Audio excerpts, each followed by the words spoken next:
കാഞ്ചിർ ഗ്രാമപഞ്ചായത്തിൽ 2025-26 വർഷത്തെ ബജറ്റ് അവതരിപ്പിച്ചു. കാർഷിക മേഖലയ്ക്ക് പരിഗണന നൽകി 28,71,38,304 രൂപ വരവും 28,37,40,5000 രൂപ ചിലവും 38,93,304 രൂപ മിച്ചവും പ്രതീക്ഷിക്കുന്ന ബജറ്റ് ഗ്രാമപഞ്ചായത്ത് വൈസ് പ്രസിഡന്റ് വിജയകുമാരി ജയകുമാർ അവതരിപ്പിച്ചു.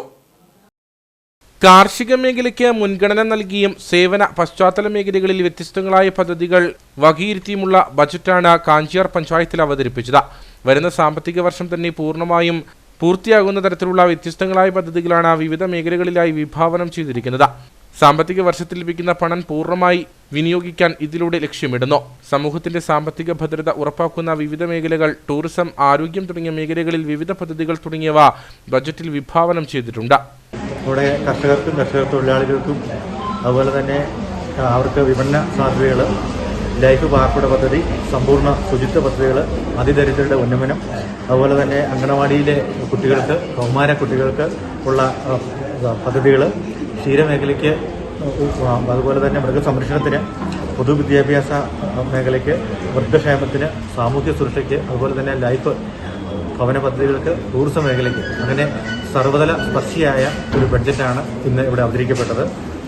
28,71,38,304 രൂപ വരവും 28,37,40,5000 രൂപ ചിലവും 38,93,304 രൂപ മിച്ചവും പ്രതീക്ഷിക്കുന്ന ബജറ്റാണ് ഗ്രാമപഞ്ചായത്ത് വൈസ് പ്രസിഡന്റ് വിജയകുമാരി ജയകുമാർ അവതരിപ്പിച്ചത്.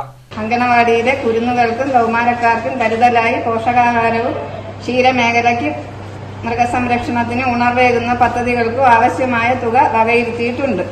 പൊതുവിദ്യാഭ്യാസ സംരക്ഷണത്തിനായി ആവശ്യമായ തുകയും വകയിരുത്തിയിട്ടുണ്ട്. ഈ പഞ്ചായത്തിലെ വൃദ്ധക്ഷേമത്തിനായും വിവിധ സാമൂഹ്യ സുരക്ഷാ പെൻഷനുകൾക്ക് അർഹരായ മുഴുവൻ ആളുകളെയും കണ്ടെത്തി ആനുകൂല്യം നൽകുന്നതിനുള്ള പദ്ധതികളും വിഭാവനം ചെയ്തിട്ടുണ്ട്.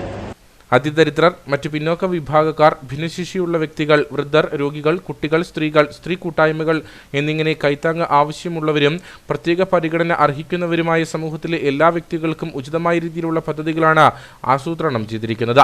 കർഷകർക്കും കർഷക തൊഴിലാളികൾക്കും വിവിധ പദ്ധതികളിൽ ഉൾപ്പെടുത്തി ആവശ്യമായ ധനസഹായവും വിപണന സഹായവും നൽകുന്നതിന് ബജറ്റ് ലക്ഷ്യമിട്ടിട്ടുണ്ട്. ലൈഫ് ഭവന പദ്ധതി, സമ്പൂർണ്ണ ശുചിത്വ പദ്ധതി എന്നിവയ്ക്കടക്കം തുക വകയിരുത്തി. കുട്ടികൾക്കും കൗമാരക്കാർക്കുമായിട്ടുള്ള പദ്ധതികൾ, പൊതുവിദ്യാഭ്യാസ സംരക്ഷണത്തിനാവശ്യമായ പദ്ധതി, സുരക്ഷാ പെൻഷനുകൾ തുടങ്ങിയവയ്ക്കെല്ലാം ബജറ്റിൽ പരിഗണനയുണ്ട്.